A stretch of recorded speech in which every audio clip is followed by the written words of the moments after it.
नमस्ते प्यारे बच्चों, स्वागत है आपका रामरूप शर्मा चैनल पर और मैं हूं रामरूप शर्मा। मैं आज की वीडियो की जो शुरुआत है बच्चों एक बहुत सुंदर गीत से, एक बहुत सुंदर पंक्तियों से करना चाहता हूं कि रामचंद्र कह गए सिया से ऐसा कलयुग आएगा, हंस चुगेगा दाना पानी कौआ मोती खाएगा। तो बच्चों ये हालत हमारी हो चुकी है। आप मेरी बात का दर्द आप समझ रहे होंगे और क्यों है ये सब चीजें मैं आपको सबूत के साथ पेश करता हूं। हमारी जो सुप्रीम कोर्ट है उसका रवैया क्या रहा है इसमें, और हमारी आईआईटी जो है उसका रवैया क्या रहा है, और वो भी आईआईटी मुंबई यानी कि नंबर 1 आईआईटी हम जिसे कहते हैं। ऐसा ना हो कि बच्चों का विश्वास, बच्चों का यकीन जो ना इन सब चीजों से हट जाए।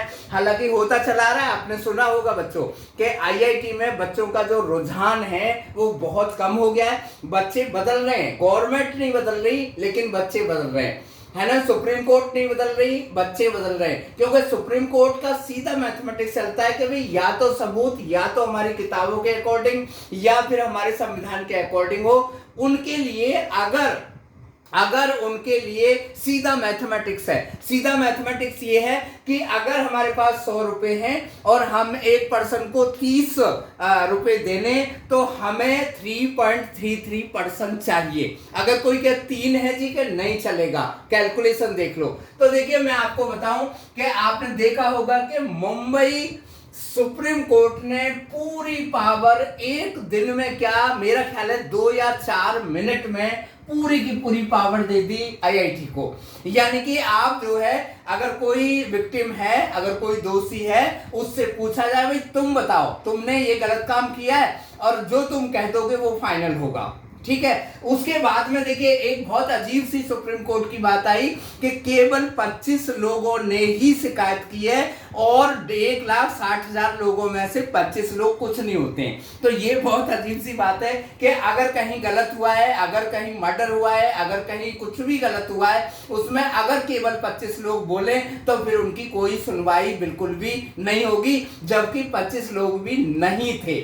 उसके बाद में देखिए आईआईटी ने एक दिन में सारे मसले खत्म कर दिए ईमेल करके। कितनी बड़ी बात है यार, कितना मतलब ये समझ लो कि आईआईटी से एक पेपर बनाने में 4 महीने लगते हैं, एक एग्जाम को कंडक्ट करने में 6 महीने लगते हैं, उनके टेक्निकल इशू इतने बड़े बड़े आ जाते हैं, उनके सिस्टम और सर्वर की प्रॉब्लम इतनी बड़ी बड़ी आ जाती है, जबकि हम 9G और 10G और 11G के युग में चल रहे हैं। तो वो 2G के कंप्यूटर, 3G के कंप्यूटर भी प्रॉपर यूजफुल नहीं लगा सकते।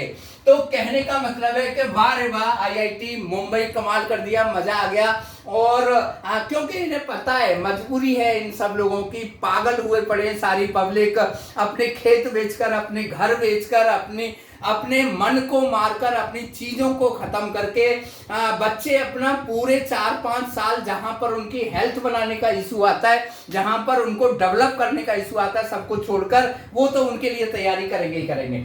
ठीक एक दिन के अंदर, एक दिन भी पूरा नहीं मिला है और उन्होंने सारे मसले हल कर दिए, क्योंकि कंप्यूटर में एक कमांड डाली होगी कि सबको लिख दो देयर इज नो इशू, आपके इसमें कोई इशू नहीं है।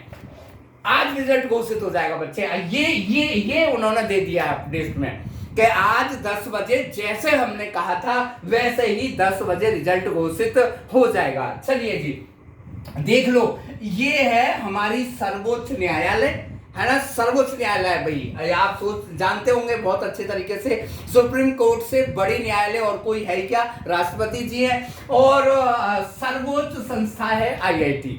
मुझे तो ऐसा लगता है कि जैसे एक मैंने स्टेटमेंट सुना था कि अगर आज के युग में रिश्तों को बचाना है तो हमें कभी अंधा बनना पड़ेगा, कभी गूंगा बनना पड़ेगा और कभी बहरा बनना पड़ेगा। और यही हाल मुझे ऐसा लगता है, यही मजबूरी इन दोनों लोगों की रही है कि यार इतने बड़े एग्जाम को कौन करवाएगा, दोबारा हमने बोल दिया तो कैसे करेंगे, और हमारे बस की नहीं है इनके पीछे पीछे घूमना, इनसे पंगा कौन ही लेगा, इतना सारा पैसा है, इतने सारे बच्चे हैं, इतना बड़ा देश है, फिर पता नहीं क्या कुछ हो जाए। इसलिए आप अपने रिलेशन को बनाए रखो, बहरे गूंगे और अंधे बिल्कुल बन जाइए। यानी कि जो ये निश्चित है बच्चों, ये मैं आपको लिख के दे सकता हूं कि non deserving candidate IIT CSC में एडमिशन ले रहे होंगे, नॉन डिजर्विंग कैंडिडेट आईटी में एडमिशन ले रहे होंगे, नॉन डिजर्विंग कैंडिडेट अपनी ब्रांच में एडमिशन नहीं ले रहे होंगे, और जो डिजर्विंग कैंडिडेट हैं वो बच्चे अपने आप में गिर पड़े होंगे, यानी कि हो ही नहीं रही थी, कुछ नहीं कर रहे होंगे। आईआईटी क्या आप पेपर जब उन्होंने कंडक्ट कराया था तो वो बच्चों आप लोगों ने खूब अच्छे तरीके से देखा होगा कैसे पेपर कंडक्ट कराया होगा। एक छोटे छोटे सेंटर में हजार 2,000 बच्चे भरे हुए थे, और चेक आप सोच के देख लो कि अगर आधा घंटे में 1000 बच्चों की एंट्री करानी है तो चेकिंग कैसी हो सकती है।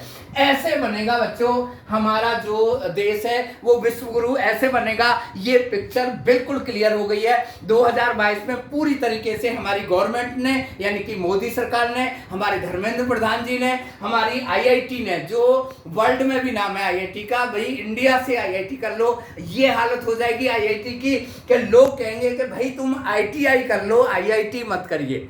मैं तो यही कहना चाहता हूं कि आप भाई आईटीआई कर लो, वहां तो भी आपको न्याय मिल जाएगा, वहां पर तो भी आप डिजर्विंग कैंडिडेट बन जाएंगे। तो इस तरीके से हमारा देश बनने वाला है विश्व गुरु। अब बच्चों मैं इन बातों को बहुत दुख के साथ कहना चाह रहा हूं कि आज मेरा ख्याल है, मुझे ऐसा लगता है कि ये चैप्टर खत्म हो जाएगा। वैसे इनकी जो मंशा थी, आईआईटी की जो मंशा थी, जेएससी की जो मंशा थी, एनटीए की जो मंशा थी, वो आपको दिखाई दे रही होगी। वो कह रहे होंगे कि भाई ये नाराज जो हो रहे हैं ना रिश्तेदार, उन्हें होने दो, तुम खाना लगाओ, क्योंकि अगर ये नाराज रहेंगे खाना इधर लग जाएगा, खाना इन्हें खाना ही पड़ेगा, नहीं खाएंगे तो भूखे मरो। ठीक है ना। आप देखो मैं आपको इन बड़ी बड़ी संस्थाओं पे काम गिनाता हूं।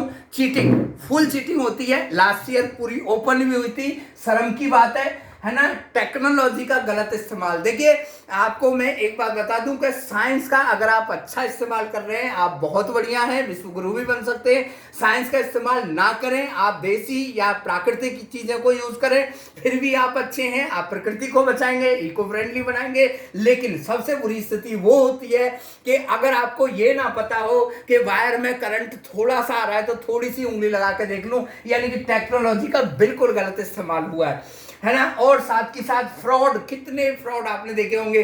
डुप्लीकेट फॉर्म एनटीए से नहीं रोके गए, जबकि इन्होंने इतना सारा पैसा लिया है और इतने बड़े ये अपने आप को अधिकारी समझते हैं, क्योंकि इनकी तो प्रॉब्लम ही ये थी कि हम इतने बड़े एजुकेशन सिस्टम के प्रोफेसर हैं, या हम इतने बड़े मैनेजर हैं या डायरेक्टर हैं, हमारे सामने एक छोटे से बच्चे की, एक छोटे से पेरेंट्स की हिम्मत कैसे हो जाती है कि वो हमें चैलेंज कर दे। ठीक है ना। और सुप्रीम कोर्ट का रवैया देखें, सुप्रीम कोर्ट का मतलब है कि भाई 2.5 आदमी तो 2.5 आदमी होता है ना, वो 2 या 3 आदमी नहीं होता है, क्योंकि मैथमेटिक्स ऐसे कहता है, सबूत होने चाहिए। अजीब सी बात हुई है जब एनटीए के खिलाफ सुप्रीम कोर्ट में फैसला रिट डाली गई तो उन्होंने कहा कि भाई हमारे पास नहीं आना चाहिए था, लेकिन अगर मुंबई सुप्रीम कोर्ट के पास डाली गई तो उन्होंने ये नहीं कहा कि हमारे पास नहीं आना चाहिए था। दोनों बातों में कंट्राडिक्शन आप समझ लीजिए।